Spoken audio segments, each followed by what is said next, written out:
And you're gonna keep going with that sequence all the way around. So we've got 1, 2, and then the increase going back into the same stitch.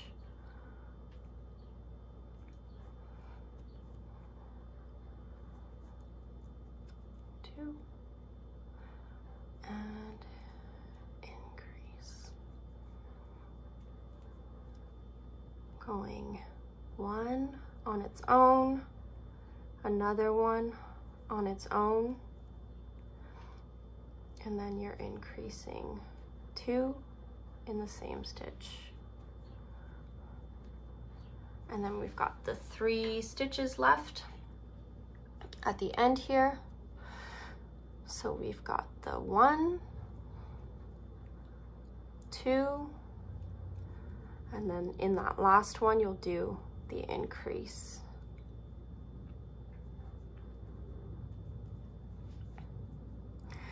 And again, as we've done for previous rounds, we're gonna finish it off with a slip stitch in that first yellow stitch. So I'm gonna pass my yarn, or my hook through the stitch, pull the yarn through, slip stitch. And then again, I'm gonna switch over back to purple.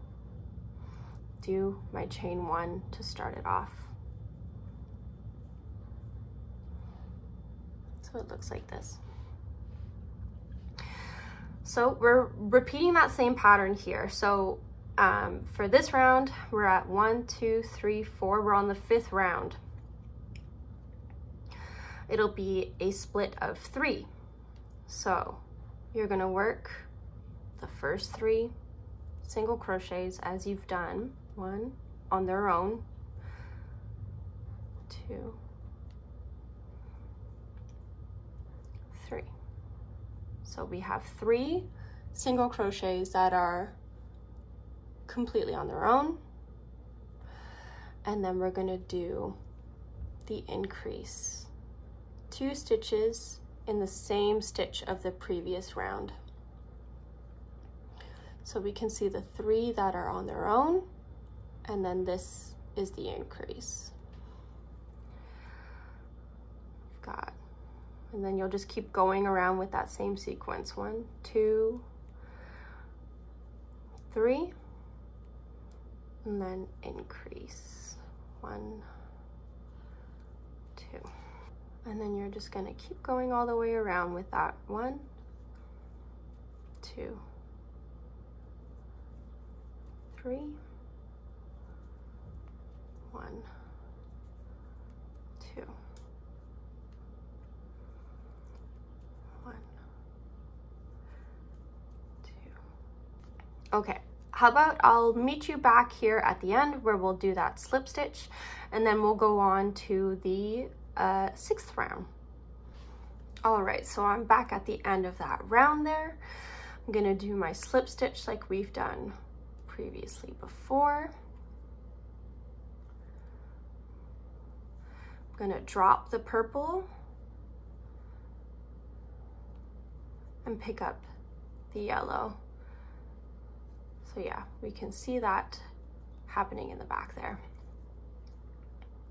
So starting on round 6, I suggest that instead of doing that same sequence over and over again of like the single crochets on their own and then the increase, we switch it up a little bit, because it'll end up looking quite hexagonal, and it'll give a bit of like a swirl texture on the top, which if you like that, that's fine. You can keep going that way, but there is a way to try and avoid that, and making sure that we have this very circular pattern that happens. On round 6, where we have the 4 single crochets and then the increase, but for this one we're going to spread it out a little bit differently. So I'm going to do, you can kind of make this up however you want, but I have set it up in the written pattern in case you want further instruction on that. So I do 1 single crochet on its own, and then another, And then I'm gonna go ahead and do that first increase right away before finishing the 4 single crochets that are on their own. So I'm gonna do the increase there. Doing it in different spots will help it make it more circular versus that hexagonal sort of and swirl pattern. It just makes for a bit of a cleaner look. So I did 2 on their own, increase, and now I'm gonna go and do 4. 4 on their own.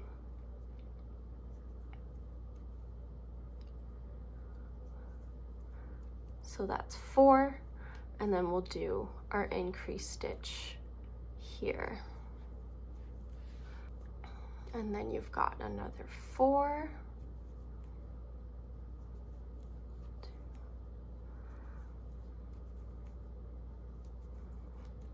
4, 4 totally on their own, and then it's increase.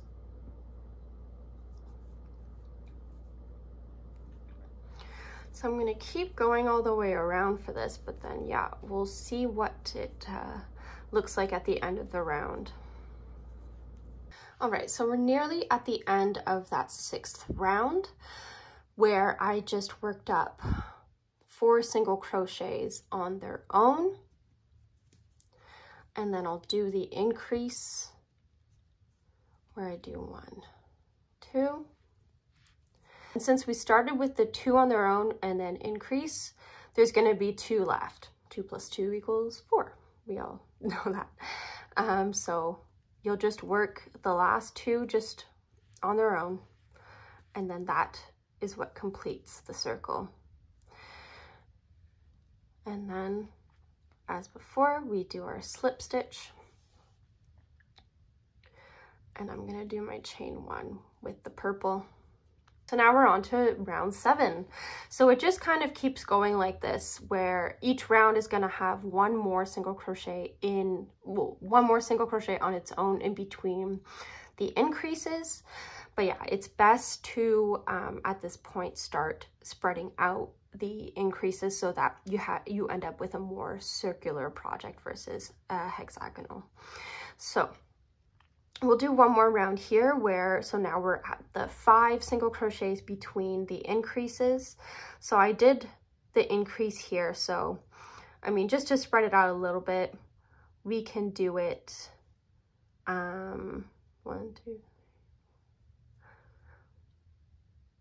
You can just do this one the same way that you did before. So you can work the first 5. 1,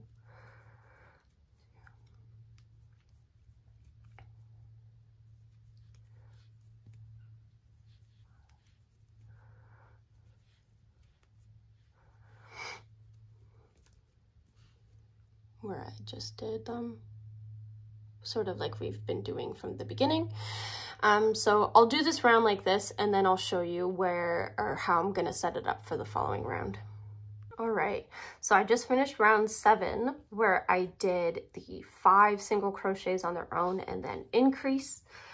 Now on row 8, we'll be doing the 6 single crochets and then increase. With this one, we're gonna spread it out a little bit more again. So we have in round 6, this yellow round, we had the increase right there. And then in row 7, we have it over here. So just to spread it out a little bit more, I'm gonna bring it right over here. So I'm gonna do just the 1 single crochet on its own, and then we're gonna increase right away. 1, 2.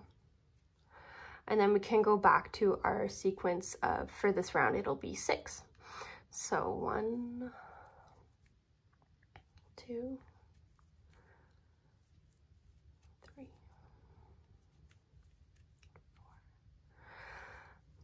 4, 5, 6, and then we're gonna increase. So we're gonna work that all the way around, and sort of like we had on row 5. When we get to the end here, we're gonna do our increase, and then we're gonna have 5 stitches left, which is fine. You'll just work those final 5, slip stitch, and keep going. So that's the sequence of how we make the top of the hat, which will end up looking like this. So this is after the 17 rows for the top of the hat are worked up.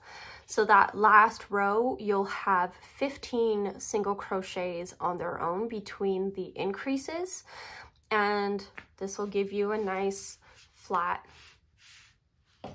top. So now we're going to start working the sides of the hat, which is really a simple transition, nothing fancy going on here. And I'm going to be using these colors now because I have this one worked up already.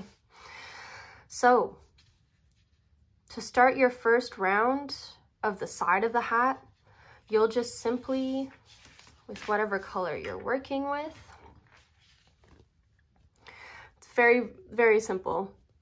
Instead of doing any sort of increase rounds going around, you're just going to do one single crochet in each stitch all the way around, and you're just gonna keep going like that, and you're gonna work that for about 15 rows on its own.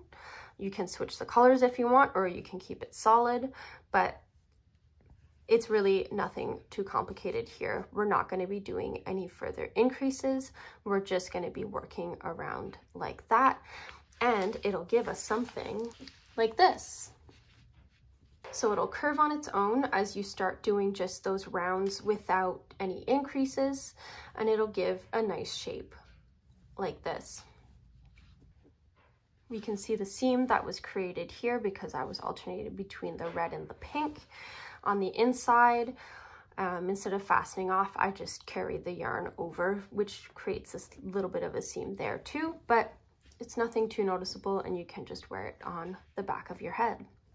So now, once you've finished all the rows for the side of the hat, we're going to start working the brim, which will be a nice seamless transition going on there. And really for the brim, we're just going back to the technique that we used for the top of the hat, where we're going to be doing a different amount of like the single crochets before we do the increases. And again, you'll want to space these out so that we don't end up with a hexagonal brim. So for this one, we're going to be finished up here with the 15 in between the increases. So this first row is going to have 16 between each of the increases. So I'm going to work in that first stitch there. 1, 2,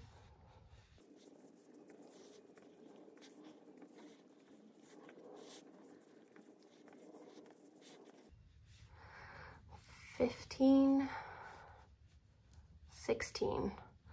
So we've got our first 16 stitches, and this is where I'm going to do an increase. We're going to do 1, 2 stitches in the same stitch. So I'm going to work that all the way around. We're going to do the slip stitch, chain 1 with the red color to then switch to that color for the next row. And in the next row, I'm going to do 17 stitches and then increase. But yeah, if you can follow the written pattern, I give you suggestions of where to have the increases placed. But if you want to figure it out on your own, that's fine as well. But yeah, so doing all that, so you'll end up with something like this. So you can see that the brim built out there and it worked out sideways. So we've got a nice shape for our bucket hat. So that last round I did there between the increases, I got to 24 single crochets on their own and then the increase. If you want to keep going, feel free if you want a wider, floppier brim, or you can go shorter as well, totally up to you. So at the end here, we're going to show you how to fasten off. So I'm going to work that last single crochet in that space below. We're going to do our slip stitch like we always do. We're going to pull it through, and then we're going to just yarn over and pull through again. And this is where you can grab your scissors, just snip that off, pull out the working yarn, and you'll have a finish here where you can just kind of pull that nice and tug. So we also finished off that row with pink back down there, leaving a good enough tail to be able to weave the end, and you can just snip this off, and then your hat is just about done. So to weave the ends in, I'm going to use that tapestry needle now. I'm going to focus on the red tail first. So you're just going to want to place this in about 3 stitches, going through there with your needle. I'm going to thread it with that red. We're going to pull that through, bring it taut, and then skipping that first side of the V of that stitch, we're going to go back the other way. You're going to want to do this 3 or 4 times to make sure that it's really secure in there. So I'm going to skip this part here, and we're going to go under where we've been. And again, we'll pass this through, looking like that. And I'm going to do it one more time, going across. And then you're going to be good to go with that one.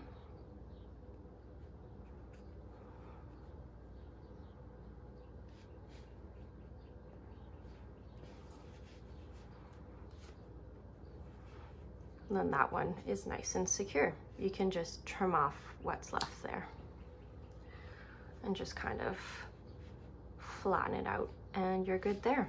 So I'm gonna do the same thing with the pink. With the needle, just gonna pass through the stitches. Oops. Making sure not to split in the middle of it.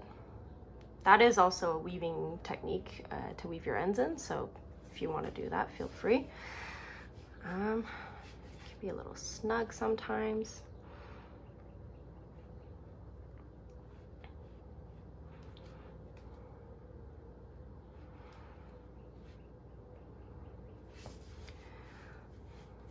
That's 2.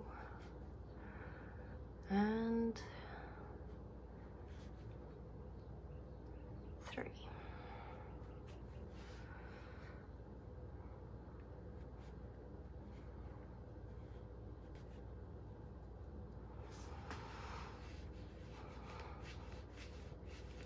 Whew. Sometimes it can be really tight. Okay. And then same deal here. I'm just gonna give it a trim there. And just, there you have it. Looks great. So I'm going to do the same thing with those 2 tails that we have in the middle here where we started off. And then there you have it. You've got your seamless bucket hat.